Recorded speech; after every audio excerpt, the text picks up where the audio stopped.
یہ والا مسئلہ ہم میں سے اکثر ہر ایک کو پیش آتا ہے. وجہ اس کی یہ ہے کہ ہم دینی مجالس کے اندر بیٹھتے ہیں، امام صاحبان کے پاس بیٹھتے ہیں، علماء کرام کے پاس بیٹھتے ہیں، تو ہمیں اکثر یہ فضائل بتائے جاتے ہیں کہ جو بندہ گھر سے وضو کر کے آتا ہے، نماز کے لیے مسجد کی طرف آتا ہے، گھر سے وضو کرتا ہے، تو اس کے ہر قدم پر اسے ایک نیکی ملتی ہے، اس کا ایک گناہ معاف ہوتا ہے اور ایک درجہ اس کا بلند ہوتا ہے.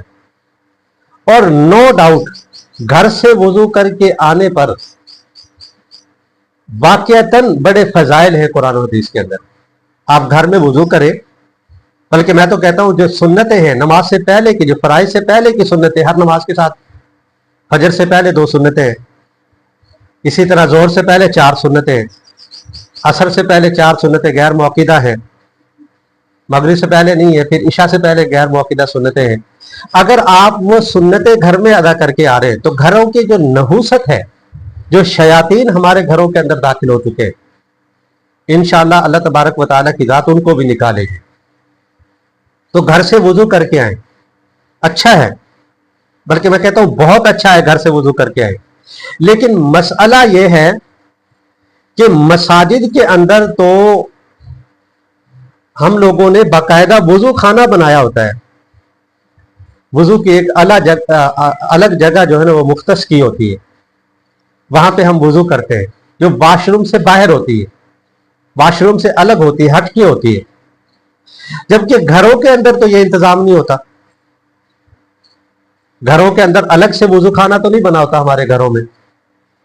وہ تو صاف ظاہر ہے، اگر واش روم بنا ہے تو واش روم کے اندر ہی بیسن لگا ہوا ہے، اس بیسن پہ وضو کرتے ہیں.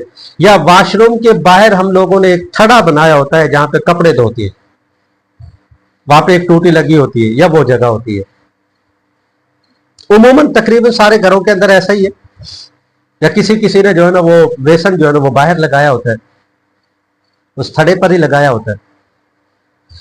تو محترم سامعین، اللہ تبارک و تعالیٰ کا ہر حکم، اللہ کے نبی صلی اللہ علیہ وسلم کی ہر سنت حکمت سے خالی نہیں. فعل الحکیم لا یخلو عن الحکمہ، حکمت سے خالی ان کا کوئی فعل نہیں ہے. انہوں نے اگر کسی چیز کا حکم دیا ہے، اللہ کے نبی صلی اللہ علیہ وسلم نے کوئی طریقہ اپنایا ہے، تو لازمی اللہ تبارک و تعالیٰ نے اس کے اندر حکمت رکھی، بلکہ حکمتیں رکھی ہیں. اب اگر ہم وضو کرتے ہیں واش روم کے اندر، تو وضو سے پہلے کی دعا ہے، وضو کے درمیان کی دعا ہے، وضو کے بعد کی دعا ہے جو اللہ کے نبی صلی اللہ علیہ وسلم نے پڑھی ہے.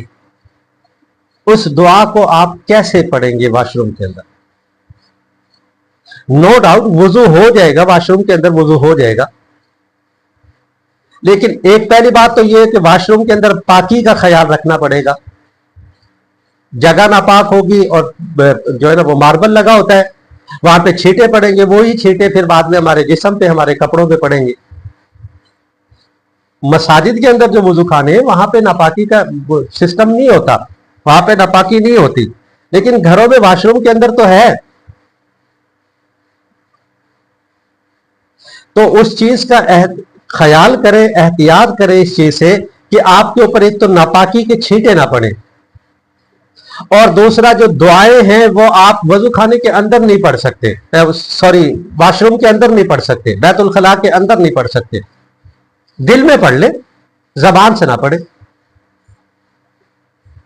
اگر گھروں جو نا واش روم کے باہر، گھروں کے اندر واش روم کے باہر اگر تھڑا بنا ہوا ہے، وہیں پہ بیسن لگا ہوا ہے، یا پہ ٹوٹی لگی ہوئی، تو وہاں پہ کر لیں، وہاں پہ دعائیں پڑھنے میں بھی کوئی حرج نہیں ہے. اور کوشش یہ کرے کہ عادت اپنائے گھر سے وضو کر کے جانے کی. لیکن اس کے لیے پہلا مسئلہ یہ ہے کہ گھر میں وضو کا انتظام بھی ہو، کہ ایسا نہ ہو کہ آپ چھینٹے پڑنے کی وجہ سے ناپاکی کی حالت میں جا رہے ہو، جسم بھی ناپاک ہو، کپڑے بھی ناپاک ہو، اور آپ نماز کے لیے جا رہے ہو. اس سے آپ کا نہ وضو ہوگا، جسم ناپاک ہو جائے گا، جس سے آپ کی نماز نہیں ہوگی. تو گھر کے اندر اگر وضو کرنا پڑے تو گھر کے اندر وضو کرنے کی صورت میں آپ جو ہے ایک تو پاکی کا خاص خیال رکھیں، دوسرا واش روم کے اندر اگر وضو کر رہے ہیں تو پھر واش روم کے اندر آپ دعائیں نہیں پڑھیں گے. ہاں دل سے پڑھ سکتے ہیں، دل میں پڑھ سکتے ہیں، زبان سے ادا نہیں کریں گے۔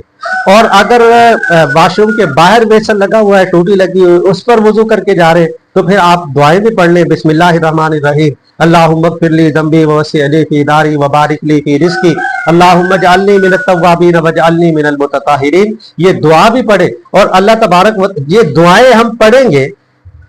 دیکھیں نماز کا خشوع خضوع شروع ہوتا ہے وضو سے ہی۔